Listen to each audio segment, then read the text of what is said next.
Votre contenu avec McDonald's.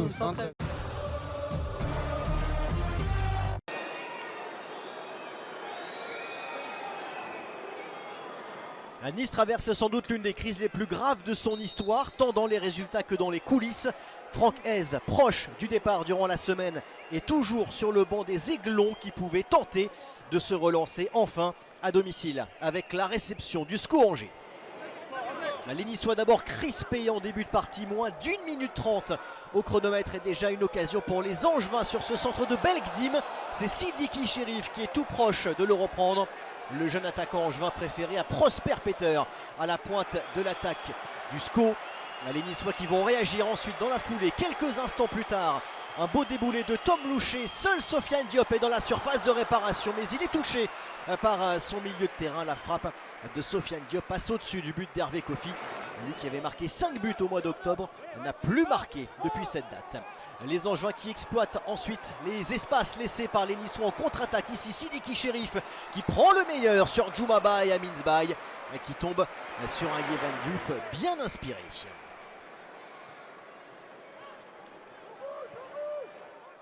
Nice est clairement englué dans ses doutes, un manque de confiance, notamment sur cette relance. Ici, ballon récupéré par Belkdim, le bon apport de Kalens Arcus, le joli 1-2, et Belkdim qui était au départ de l'action est également à la conclusion.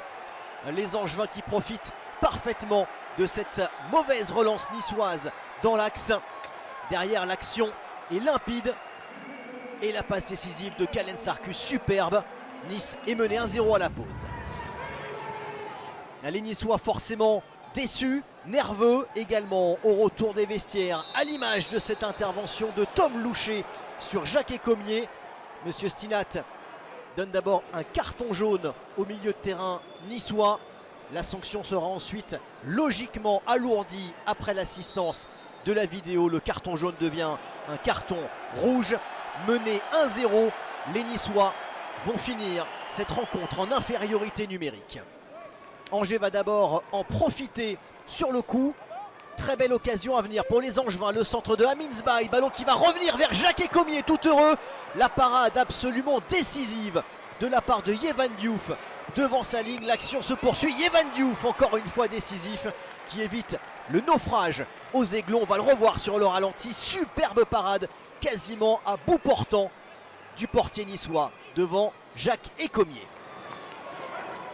Le match va ensuite prendre une toute autre tournure. Les Niçois, pourtant réduits à 10, vont sortir de leur réserve. Long ballon ici de Jonathan Klaus avec la frappe à l'arrivée de Bernard Nguéné, le jeune Camerounais de 19 ans pour sa 5e apparition de la saison, et tout proche de trouver le cadre de Hervé Kofi. Le dernier quart d'heure sera assez fou, des occasions de part et d'autre, notamment pour les Niçois qui prennent enfin des risques et vont se créer une nouvelle occasion ici pour Isaac Jansson, le Suédois, qui bute sur un Hervé Kofi impeccable cette fois-ci. L'occasion était superbe pour l'OGC Nice, l'arrêt de Hervé Kofi l'est tout autant.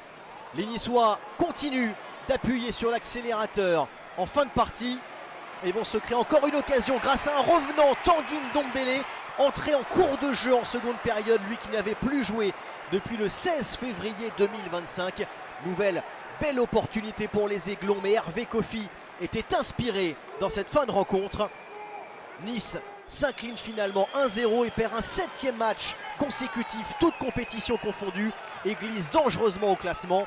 Dépassé d'ailleurs par Angers qui signe un 3e succès sur les 4 derniers matchs.